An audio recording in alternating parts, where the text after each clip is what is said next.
है आप लोगों ने। उनका एक शेर है, नाथ है।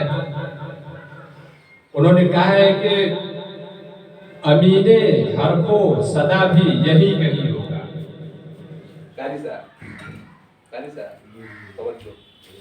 अमीने हर को सदा भी यही कहीं होगा, शफीए रोजे जजा भी यही कहीं होगा। और इस मिसरे में जरा तेवर देखिएगा सर। अमीने हर को सदा भी यही कहीं होगा, शफीए रोजे जजा भी यही कहीं होगा। ये आशिकाने रसूले खुदा की महफिल है, मुझे यकीन है खुदा भी यही कहीं होगा।